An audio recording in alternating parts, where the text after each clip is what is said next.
Assalamualaikum warahmatullahi wabarakatuh. Salam sehat, salam bahagia untuk kita semua. Pada kesempatan kali ini, kami dari kelompok C akan berbagi tentang ruang kolaborasi modul 2.1 terkait dengan pembelajaran diferensiasi pada tingkat SMA.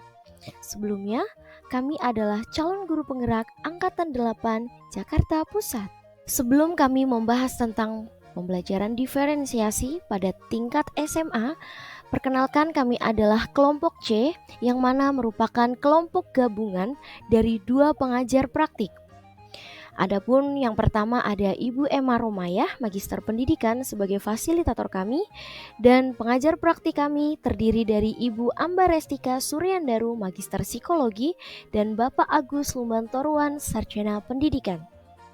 Dan kami calon guru penggerak yang terdiri dari Ibu Puji Hartini, Bapak Romel Christopher, Bapak Alfandi Muhajirin, dan Ibu Nur Indrasari. Berikut ini merupakan ilustrasi pembelajaran diferensiasi mata pelajaran biologi pada tingkat SMA.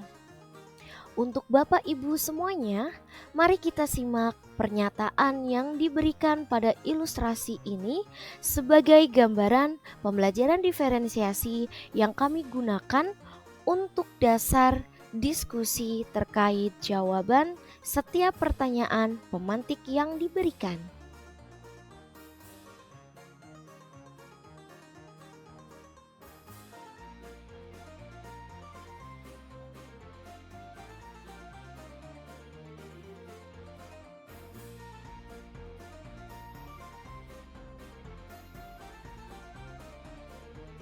Berdasarkan ilustrasi yang telah kami sematkan pada lampiran sebelumnya, kami akan memberikan jawaban terkait dengan beberapa pertanyaan pemantik.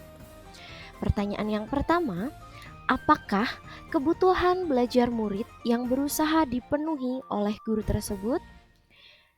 Adapun kebutuhan murid yang berusaha dipenuhi oleh guru tersebut adalah yang pertama, kesiapan belajar, yang kedua, minat belajar, yang ketiga, profil belajar murid. Pertanyaan yang kedua, bagaimana cara guru tersebut menentukan kebutuhan murid? Menurut kami, guru menentukan kebutuhan murid didasarkan pada 3 hal. Yang pertama, kesiapan belajar murid. Yang kedua, minat belajar murid, dan yang ketiga, profil belajar murid. Penjelasan untuk poin yang pertama, yaitu kesiapan belajar murid. Berkaitan dengan kesiapan belajar murid, hal yang perlu diperhatikan yang pertama, sumber yang akan disediakan, yang terdiri dari artikel, koran, video, dan lain sebagainya. Yang kedua, dalam tahap forum diskusi sinkronus, guru memberikan pertanyaan pemantik untuk memulai pembelajaran. Dan yang ketiga, selama proses diskusi daring, Buderana mengamati jawaban-jawaban murid untuk mengetahui apakah ada miskonsepsi atau apakah ada murid yang terlihat belum paham. Yang kedua adalah minat murid. Pada bagian ini, Buderana memberikan tantangan untuk semuanya membuat paket info secara bebas sesuai kenyamanan murid seperti video singkat, poster digital, rekaman, dan lain-lain. Dengan catatan semua informasi yang disajikan sesuai dengan rubrik penilaian yang diberikan. Yang ketiga adalah profil belajar murid. Pada bagian ini, Buderana memberikan murid tantangan untuk membuat paket info digital yang mengidentifikasi ancaman pada suatu lokasi di wilayah Indonesia yang membawa dampak negatif bagi tingkatan keanekaragaman hayati sekaligus rekomendasinya. Yang kedua, murid kemudian bekerja secara mandiri berdasarkan pilihan tugas yang disediakan.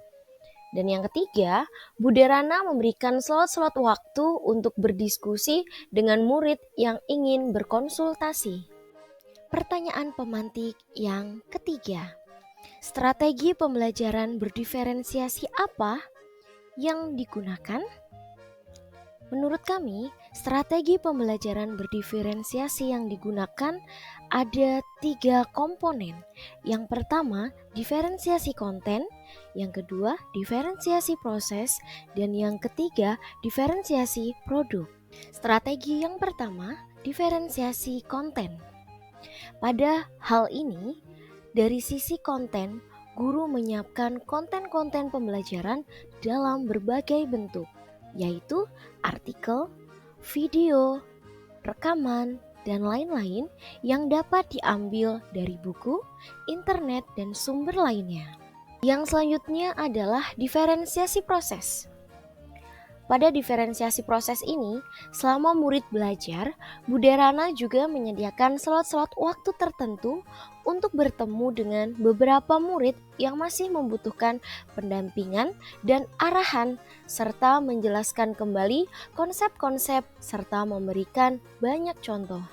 Strategi selanjutnya adalah diferensiasi produk. Pada diferensiasi produk ini, Buderana memperkenankan muridnya memilih sendiri cara pengerjaan info terkait dengan tugas yang diberikan, seperti video, poster digital, situs web, rekaman suara, dan lain-lain. Pertanyaan pemantik yang keempat. Bagaimana guru tersebut melakukan penilaian? Guru tersebut melakukan penilaian berdasarkan 3 sisi pandang. Yang pertama, assessment for learning, assessment of learning, dan assessment as learning. Pada assessment for learning, penilaian yang dilakukan selama pembelajaran berlangsung.